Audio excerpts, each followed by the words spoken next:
To continue, the record will show the presence of the defendant and all counsel. Mr. Martinez, did you have any other questions on direct for Detective Flores? No, I did not. All right. Detective Flores, please take the stand. You are still under oath. Do you understand? Yes, I do. All right. Cross-examination.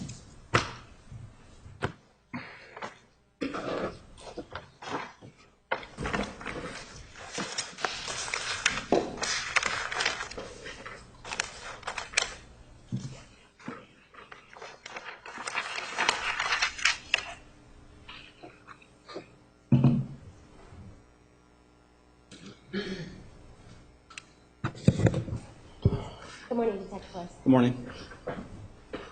So as we understand it, you are the case agent for the Arias case. Is that right? Yes, I am.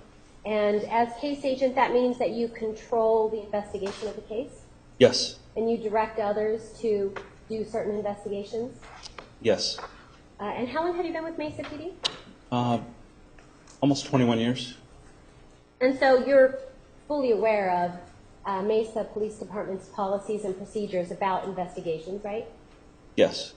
And when you first got to Mr. Alexander's house, that was June 9th, is that right? Of 2008. Yes, it was. And shortly after the police would have arrived, you would have cordoned off the area, right? Yes, that was done. Okay. And you made sure that civilians were not allowed in and out after that? Yes. And there was a log for people to go in and out of the house once the police were there. There is a crime scene log that's Okay. started by patrol officers while we're there.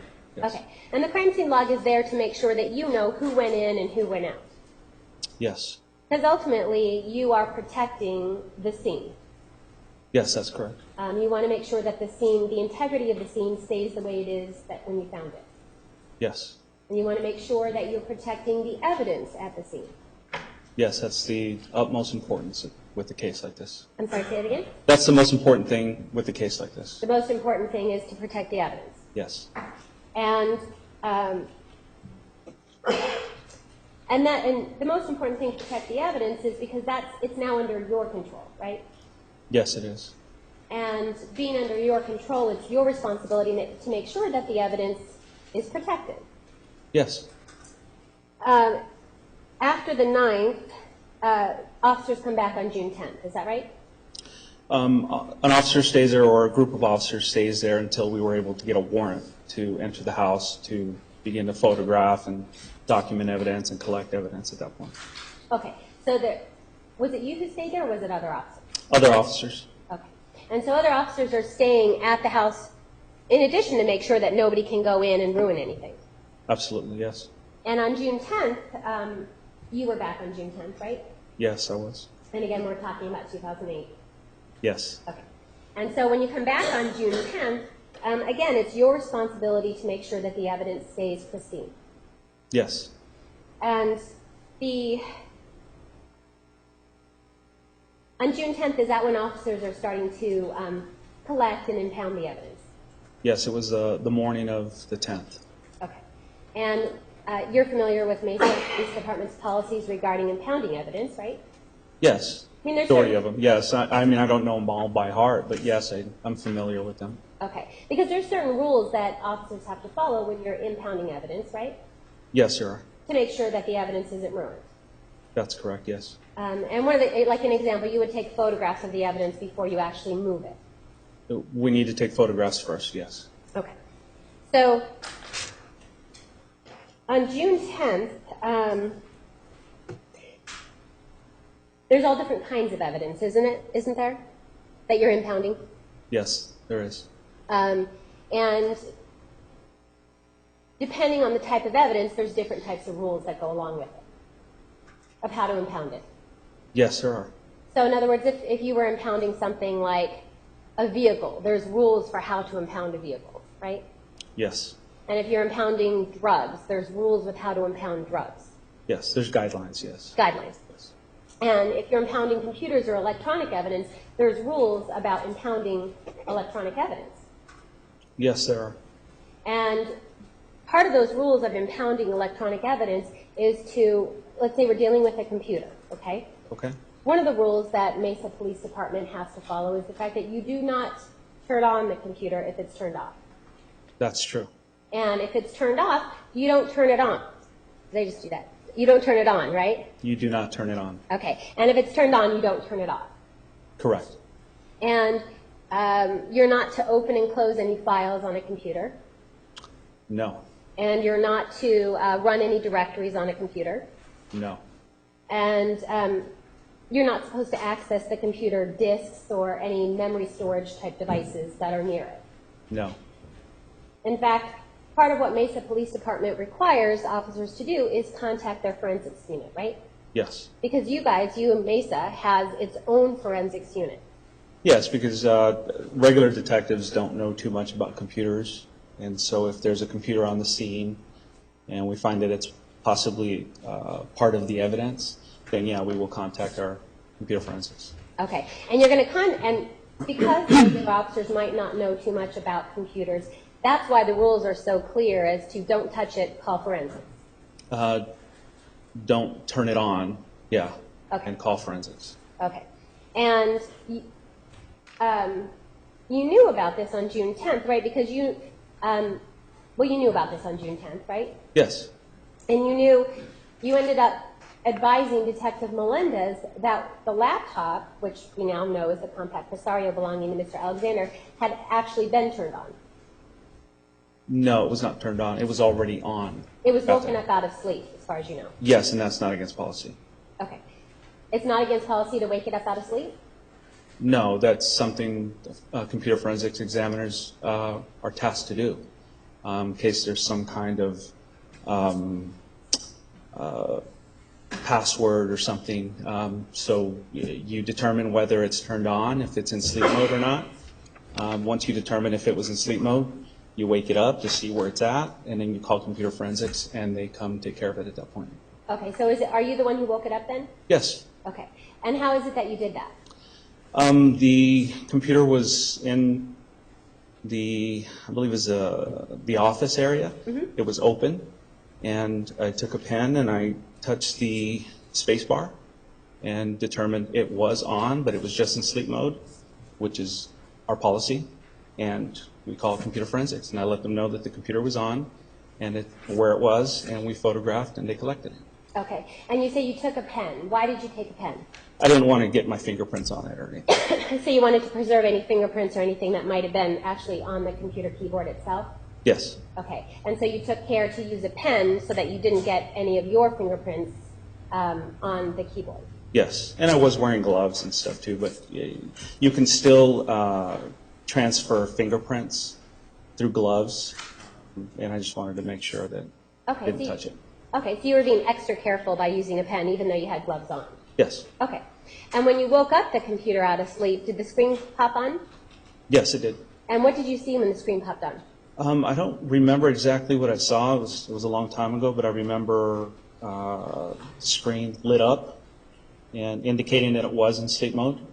And at that point, I think it was maybe the Windows software that comes up when you bring a computer out of sleep mode, and that was it. Okay. And what about the screen turning on told you that it was in sleep mode? Just with my experience with computers, I have laptop computers. After a certain amount of time, it goes to sleep mode, turns off to save battery power. When you touch a key, the screen lights back up and turns back on to what was on there last before it went to sleep. Okay, so in other words, it's not that it told you it was in sleep mode, it's just your experience that you didn't have to push a turn on, turn off button, it's just you had to push a button to wake it up. Yes. Okay. All right. And was anybody else in the room with you when you did this? I don't remember. Okay. But you did tell Detective Melendez that the computer was turned on, is that right? Yes, I told him it was, it had been in sleep mode, but that it was, I can't remember if the cord was plugged in or if it was just on battery power, but I told him it was powered on. Okay. And so by being powered on, he would take a certain procedure to turn it off, whether it's a hard shutdown or whatever he would have to do. Okay. And you're familiar with Detective Melendez's report about it, right? Yes.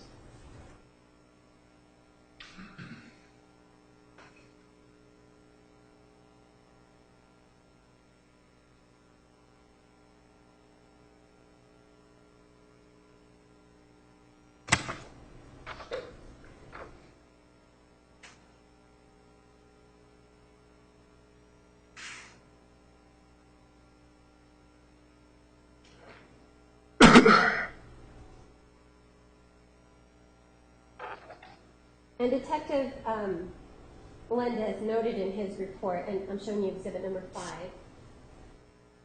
5, noted in his report that he found activity on the computer on June 10th of 2008 at approximately 10:26. But he knows at this date and time detectives were on the premises serving the search warrant. He says he spoke to you and you advised him that the laptop screen was active when you observed it in the morning of the search warrant. Is that right? Yes. Okay, so it's a little bit different than that because you actually turned it on or woke it up out of sleep. Yeah, it's maybe I didn't explain myself correctly to him, but I did wake it up that morning. Okay. And that's all that was done to it. It was just woken up. You just woke it up, and then from there you're calling forensics, right? Yes. It took them about, I believe it was like an hour, maybe 45 minutes or so for them to get there. Okay. And did you do anything else to the computer after that? Absolutely not. Okay, you just left it there? Yes. And then it stayed on for a while, correct? Yeah, until it went back to sleep, I guess. Yeah. Okay. All right, on June 19th of 2009, that was an evidence viewing, is that right? Yes, it was. And that was a prior defense team that was there? Yes. And I imagine as a detective and being with Mesa PD for so many years, you've done lots of evidence viewings, right? Yes, I think it was my first one like that, though, where they wanted to see all the electronic evidence and computers. I'd never done that before. Okay. And, well, they also wanted to see other items too, right? Yes, discs and basically journals. Yeah, there was a set of journals that they wanted to see. Yes. Okay. So there was some paper evidence or non-electronic evidence also. Yeah, it was 95% was electronic evidence. So. All right. And before setting up this evidence viewing, you didn't contact forensics about it, right? I think I did. I don't have it documented. I can't remember exactly what happened. But I did not have a forensics person there with me that day. Okay. So before the defense team arrives, you had already checked out a lot. You knew what they wanted to see, right? They gave you a list or something? There was a list, and that list was provided to me. I provided that to our evidence section. We do need like 24 hours for them to start pulling things and getting them ready, and that's what I did. I provided that list to our evidence section. Okay. And so the evidence section starts pulling the items out for you? Yes. And Mesa Police Department has policies about checking evidence out, right? Yes, sir. Okay. Is there certain things that need to be done with regard to chain of custody? Yes, it's all done electronically. Okay. But in other words, you have to, when you're checking something out, they have to know who's checking it out, right? Yes, they ask for your ID and obviously the items that are being checked out, and then they begin to check them out one at a time electronically. It's like a barcode that they scan on all the items. Each piece of evidence has its own barcode? Yes. Okay. And when you're requesting to check this out, they obviously know it's Detective Flores who's asking to check it out, right? Yes. And then you're saying for what purpose it is? Sometimes they ask, sometimes they don't. Sometimes they ask, sometimes they don't? Sometimes they don't, yeah. Okay. But it's always noted on the log, though, why it was checked out, isn't it? Yes, it's noted there.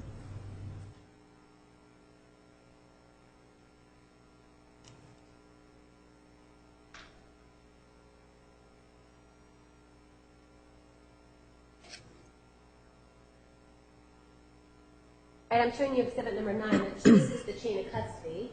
You took a look at this before, right? Yes, I did.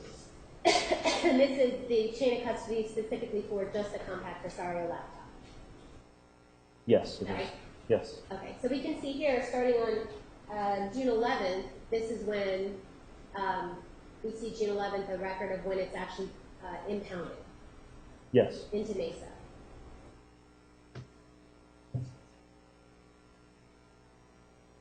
And then starting on June 11th of 2008, we see that it was released to Detective Melendez and it was out for investigations. Yes. And we know now that it was out for investigations. During that time, Detective Melendez made an image of the drive. Is that right? Yes, that's correct. And then we note that it was returned from investigation. Yes. And then the next entry we have is June 19th of 2009, is that right? Yes. And on June 19th of 2009, it was checked out by you at 13:56, which is 1:56 in the afternoon, right? Yes. And you were supposed to meet the defense team at 2 p.m. They were coming over? Yes. And so it's checked out just in time for that, right? Just, yeah, a little over 3 minutes. It's almost 4 minutes. And we see that on this one, the transaction says it's out to forensic services. Yes. Who is forensic services? That would be our forensic services unit. Okay. And so what is it that they did to it on June 19th? They didn't do anything to it. They weren't there.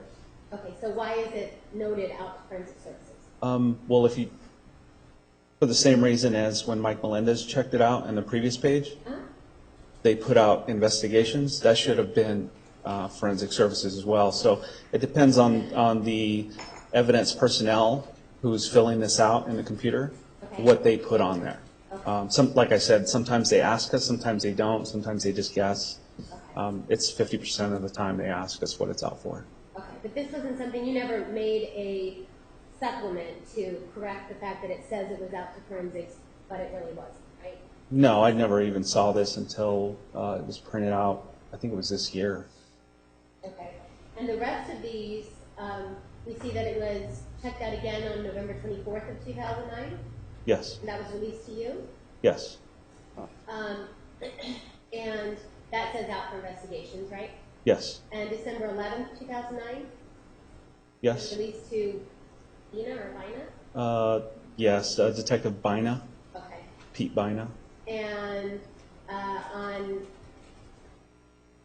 And once again, it says for investigations, but Detective Bina works for Forensic Services, so it should have said Forensic Services, but the tech who actually checked the items out put the wrong thing in there or just left it as it was on the computer.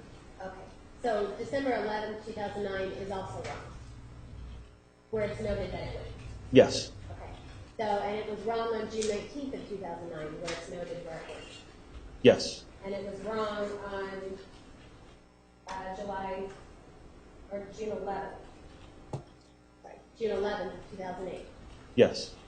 And the most important thing on there is who the person checking the items out was. That's what they're concerned with. And that's giving you the chain of custody, right? Yes.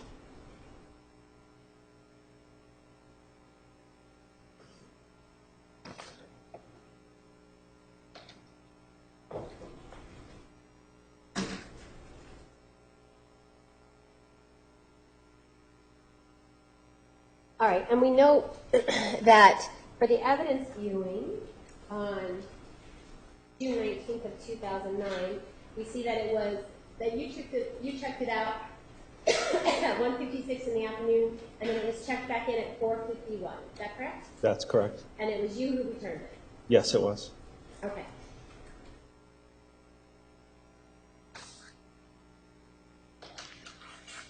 Now, during this time, you said that there was lots of different items that the defense was viewing?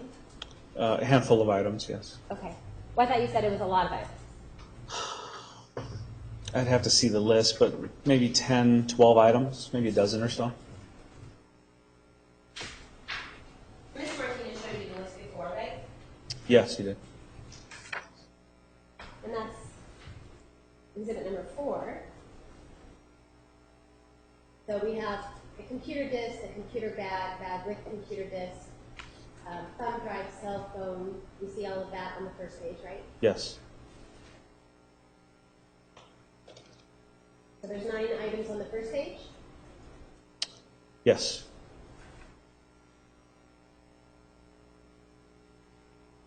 And then on the second page, we see computer disks, laptop, journals, things like that. Yes. And there's 8 items on the second page? Yes. Okay, so these are the items that the defense looked at on June 19th? Yeah, 17 items. Yeah. Okay. And you remember that Maria Schaefer was there? Yes, I do. And Greg Parzak? Yes. And they're both attorneys, right? Yes, they are. And Gilbert McReynolds? I don't remember Gilbert McReynolds, but I know somebody else was there with them. Okay. I didn't know who he was, if he was an investigator or computer guy. I have no idea. Okay, but there was a third person that you remember being there. Yes. And at this point in time, they're looking at all of the evidence that they're looking at has been impounded by you or by Mesa Police Department? Yes, it's in our custody. Okay, in your custody, right? And so being in your custody, it is you as the case agent who has the care, custody, and control of these items, right? Yes. And so it's for you to make sure that these items maintain their evidentiary value, Yes, it is. but they don't get ruined Yeah, or take it. or taken, Yeah. right? You don't want somebody to walk out with your evidence, right? Absolutely. Okay. And so you say during evidence viewings, you are present, right? Yes, I am. You don't leave the defense team to go look at the items by themselves, right? No, they're secured in a room. Everybody's in the same room. It's at the police department, so it is a secure facility. But I am coming back and forth, bringing items as needed. Okay, and when you come back and forth, Mr. Martinez is always there, right? Yes, he was there. He's not going back and forth with you. No, there were a lot of items. I remember I eventually had to get a cart to put the rest of the items on because I was hand carrying things at first. But I eventually put everything on a rolling cart and took it all at once. Okay. And you mentioned that there's security in the room? No, it's a secured facility. Nobody else is in the room, just the attorneys, the third person that they brought with them, Mr. Martinez and myself. Okay. And being a secured facility, what does that mean? It's inside the police department. It's behind secured doors. You have to show your ID, go through a metal detector. All the doors are locked and secured with a key code. Okay. So nobody has access unless they have the key to get through. Okay. And part of that is to make sure that you maintain the integrity of the evidence. Yes.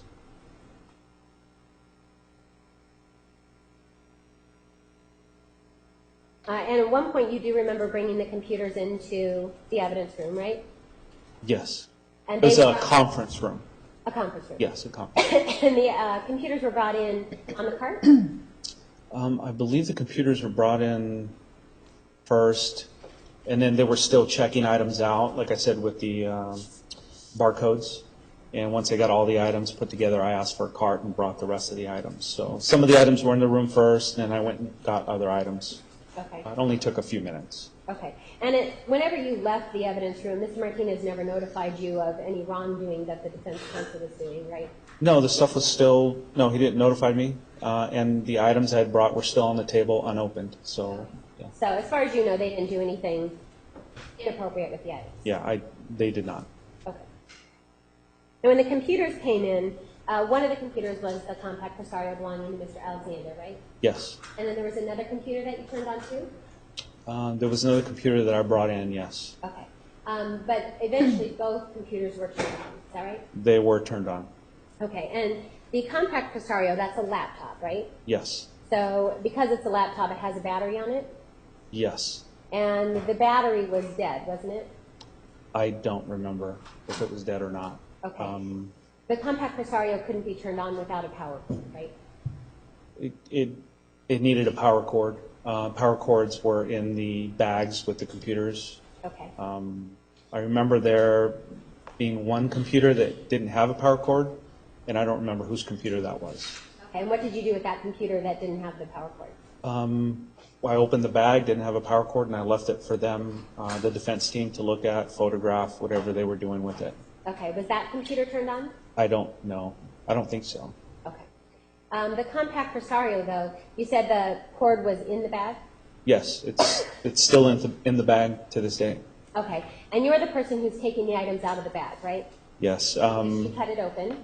Yeah, as they request an item, I open it up, provide the item to them, and they do what they're going to do with it. Okay, and so you also took the power cords out of the bag for them? I don't remember if they did, I did, but they were there. Okay, and the power cords, you said this is a conference room, right? Yes, it's a conference room. And so are there just plugs in the wall, along the wall, like a normal room would have, or is there an extra, like, strip of plugs? No, there's plugs along the wall, all the way around the room. Okay. And so the computer was plugged, the compact Presario specifically, that had to be plugged in to be turned on, right? I don't know if the battery was dead or not. I assume it was. It's been a year since it been turned on. I don't know. I didn't turn it on. I didn't mess with the computer at all. So Okay, so it's your testimony that you didn't turn the computer on at all? I did not. Okay, and are you also telling us that you didn't plug in the cord into the wall? Absolutely. I did not. And are you telling us that you didn't plug in the cord to the computer? Yes, I did not. Okay, so you didn't have anything to do with turning the computer on? I did not turn that computer on. But you were present in the room when it was turned on, right? I remember I was getting other items ready for them, and they were turning the computers on. I don't remember if it was either one of the defense attorneys or their expert, but at one point I do remember it being on. Okay. So you were present in the room when it was on? Yes. Okay. And when you saw that the computer was on, you didn't call your forensics unit, right? I had a little bit of a concern. What was your concern? My concern was I wasn't sure if they could be turned on or not. I didn't know. But I knew that we had already taken an image from the computers, so the evidence that was on them was safe because we already had a copy. Okay. And so that was my main concern at that point. Okay, so you were concerned about turning them on because you knew that there was an issue about turning computers on, right? Yes, I'm not a computer forensics person, but I did know that when you turn a computer on, some items are changed. Okay. But I felt safe because we did have the original copy. All right. And so at the time that the computers turned on, you understood, and you understood the concern about turning it on and what reasons why forensics don't turn computers on without a write blocker, right? Yes, I didn't know anything about a write blocker. Like I said, I'm not a computer forensics person, but I know they do certain steps. But I knew that it would show that it was turned on if they looked at it again. But at the same time, I'm not going to prevent the defense from looking at the evidence however they want to. It's their evidence at that point. So you knew, well, it's their evidence at that point, but had they wanted to take a sledgehammer to the evidence, you wouldn't have let them do that, right? No. Okay, so you wouldn't have let them destroy evidence with a sledgehammer and tear the journals apart, things like that? No.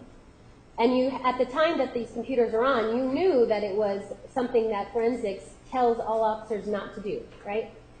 Yes. And you knew that by turning on the computer, it changes things in that computer, on that drive.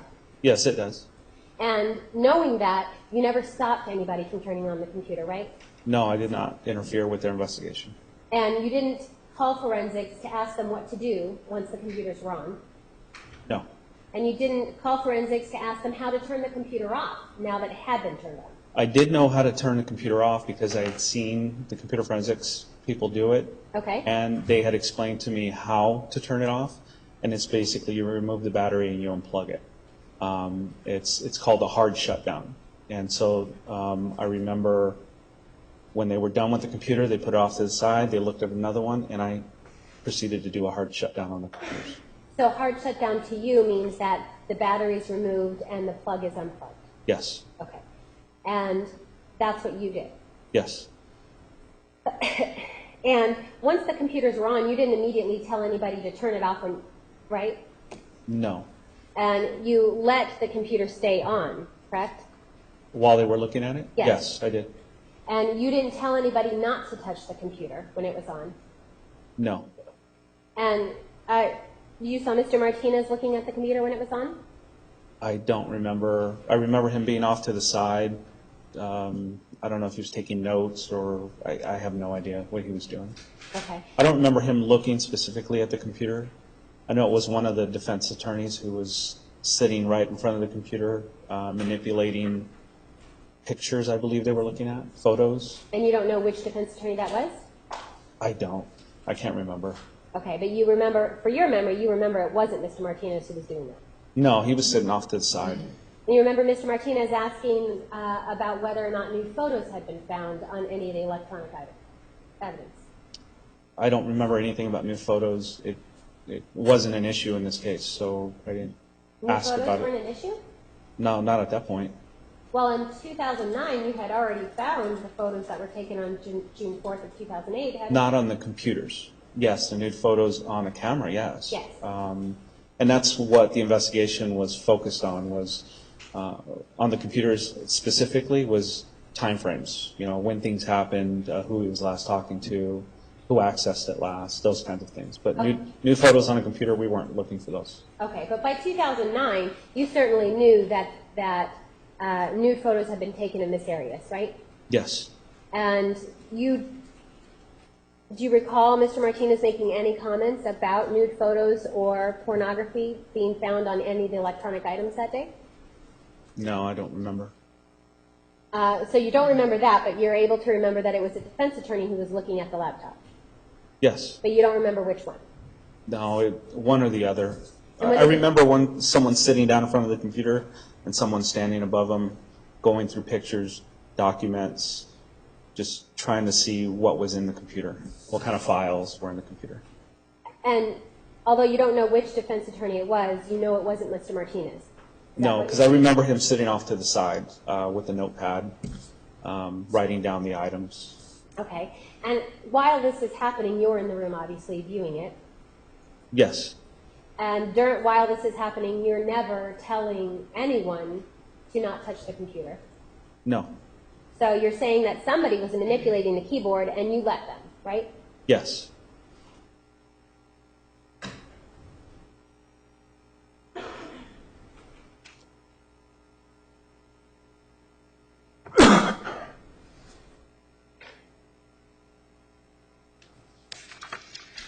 And you've told us that as case agent and protecting the integrity of the scene and protecting the integrity of the evidence, you have the authority to do something if evidence is getting ruined, right?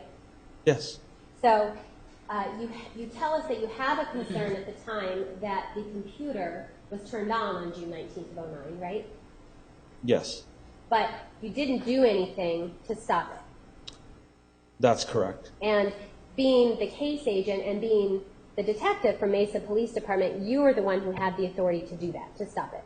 Well, I don't have the authority to prevent the defense from doing their investigation, and that was paramount in that meeting. Like I said, because I knew we had already taken an image of it, and we already had it. So if something was changed on the computer, we would have what was on it before with the copy. So my concern was diminished at that point. So in your mind, it didn't matter if the original was destroyed? No, it wasn't going to be destroyed. Okay, well, it was No, that's a modified. misconception. It's not destroyed. Things are changed, and those things can be documented by just looking at the original and what happened that day, and you just compare them. Okay. Everything is on the original, so there's documentation there. Everything is on the original? Yes, The original drive that belongs with the compact Rosario? the original copy that we took, the original image. Okay. So an image, that's just a copy that's taken, right? Yes, it's an exact copy. Okay. And that exact copy is not what you, is not the original drive belonging to the compact Rosario, right? No, it's not the original drive. The original drive belonging to the compact Rosario, that was modified on June 19th because it was turned on, right? Yes, it was modified. And you did nothing to stop that from happening? Yeah, I couldn't interfere with the defense attorneys, no. But you have the authority to interfere if they were ruining evidence, right? If they brought a sledgehammer in, you have the authority to tell them to stop. Well, of course, if they brought a sledgehammer in and wanted to destroy things that way, yes. But I wasn't completely sure what was going to happen with the computer if they turned it on. I just knew that items would be changed. But those changes could be documented by just comparing it to the original.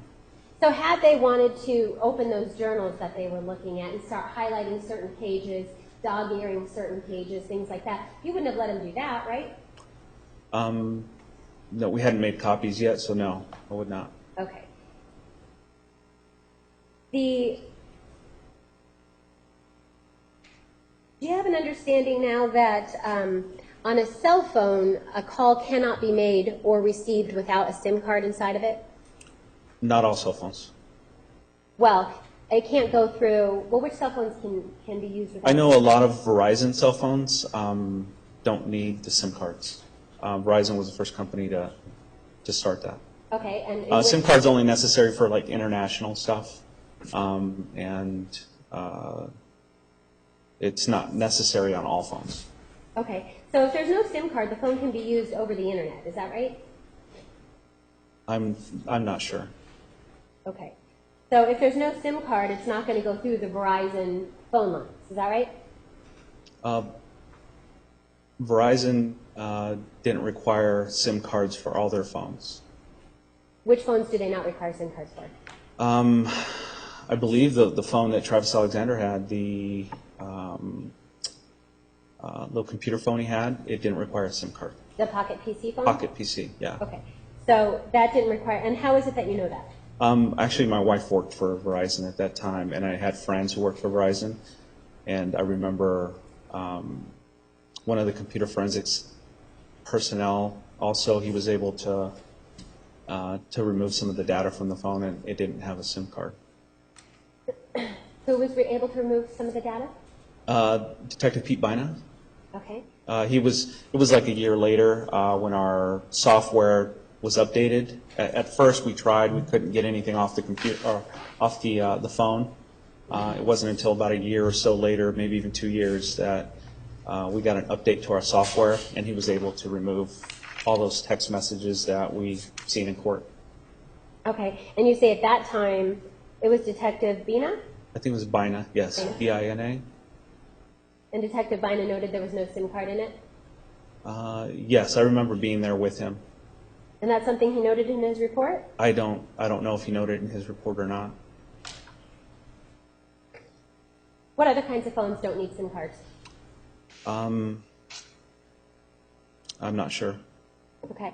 And what is it that your wife told you about this PC Pocket phone? I don't know if it was my wife or somebody who worked with her, but I remember asking later on, years later, about SIM cards, and I remember doing the research on the internet, and it had to do with international. If you wanted to go international, they would ask you if you're going to go international. If you are, then you would need a SIM card in it. If not, if it was just national, you didn't need a SIM card. Okay. And is this specific to Verizon phones? Verizon, I believe, was one of the first companies to do that. And when did this happen? A few years back, 2 or 3 years ago. That they didn't need SIM cards? No, that's when I did the research. Oh, okay. When did it happen that Verizon started having phones without SIM cards? I believe 2007, 2008.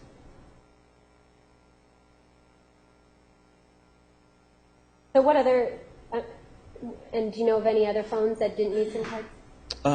No, I'm not sure. I know there were some other phones that were brought up that didn't have SIM cards, but they didn't have SIM cards in them when we collected them. How is it They that, seemed to be old phones that were inactive, and I don't even believe we got any data from them because they weren't active. okay, and you're talking about the Motorola flip phone? Yes, it was like a Motorola Razr. Yes, Motorola Razr. Yes, yeah, that seemed to be an old phone, but with any investigation, we just collect whatever's there, and we determine later if it has any value, any evidentiary value. Where is it noted that there was no SIM card found in the Motorola flip phone? I don't think it was ever noted. It wasn't noted? No.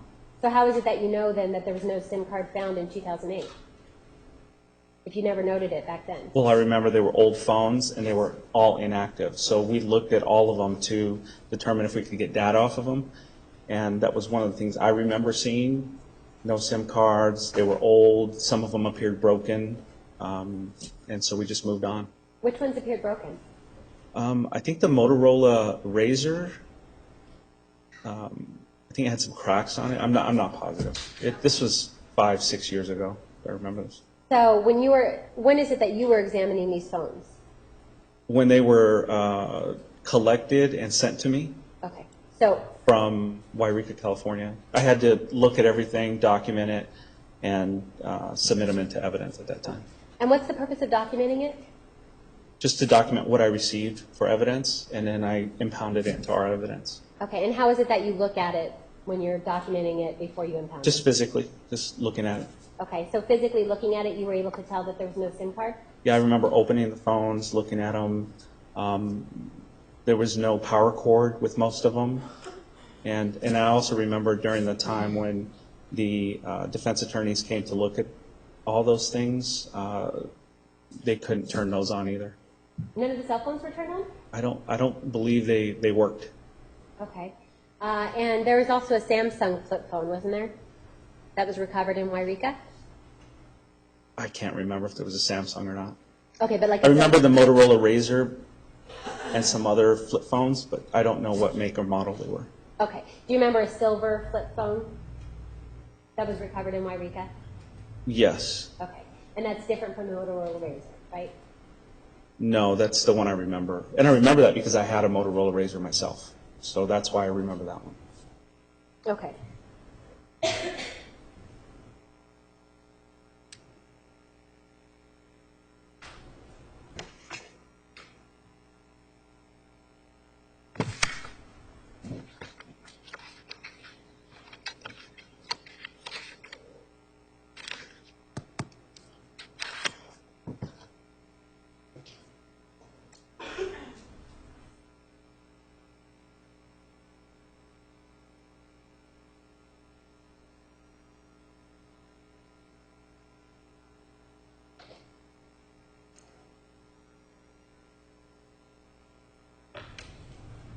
And so you were present in Wairika when evidence was being gathered?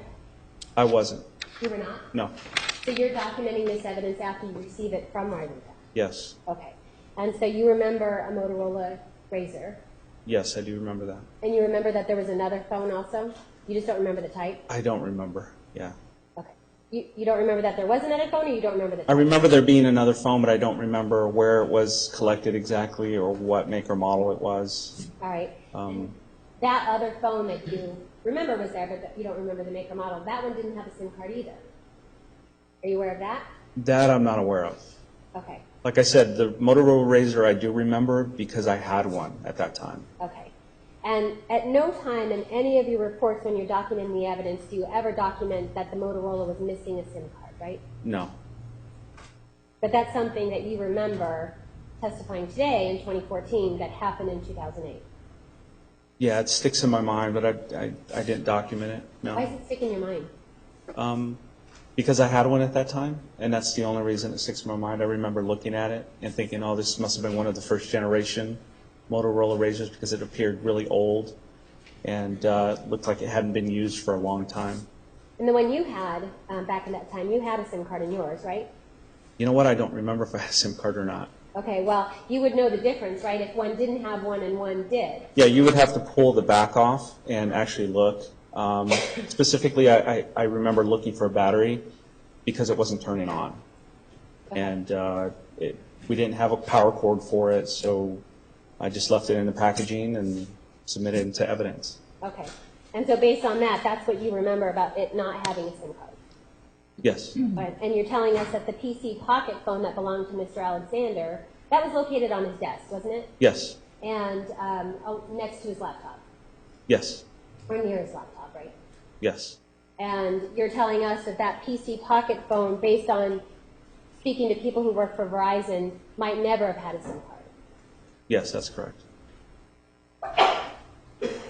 That wouldn't have been unusual to you. No. There was a digital camera that was also taken, impounded, right? Yes. And the digital camera, that belonged to Miss Arias? Well, there were two. There was a digital camera that we found in the home. A video camera. Oh, a digital video camera. Sorry, yeah, Yes. digital video camera. Yes, that was collected in Wairika, California. Okay, and the digital video camera, when that was collected, it was not broken, right? No. It wasn't broken. It was not broken, okay. And at some point later on, Detective Melendez tells you that he needs to break it in order to look in it, right? Well, he didn't specifically say he needs to break it, but he said he's going to have to try to force the door open. He wanted to know how important it was to get the video off of it. Thought about it for a little bit and said, you know what, it is important to get that video out of there because it is a tape, and we could always just put the tape in another similar machine and see what's on there. So I told him to go ahead and try to force that door open to get the tape out. Okay, and at that point in time, before he forced the tape out, did you check the hard drive on that digital camera? I didn't. Did Detective Melendez? I don't know. Okay, so there's nothing noted that you're aware of that he preserves anything that's on that camera before he takes the door off, right? Yes, I don't even know if it had a digital card in it Okay. because it was the kind with tapes. Right. I'm not talking about a digital. I'm talking about internal memory. Yeah, I don't know if it had internal memory or not. I didn't ask him to. You didn't ask him to. Yeah, I just told him to observe it, document it, see what was on the camera, specifically the tape itself, to see what was recorded on the tape. Okay. And in order for him to get the tape, he had to break the door, right? Yes, he tried multiple times to get the door to open, but it was not opening. And you allowed him to do that? Yes. And before you allowed him to do that, you never contacted the defense team to ask if they wanted to look at it before the door was going to be broken? No. And you've seen this digital video camera since then? I've seen pictures of it, yes. Okay. And the pictures of it show that it's broken into quite a few pieces, right? Yes, And it's not workable now? that's correct. Nothing further.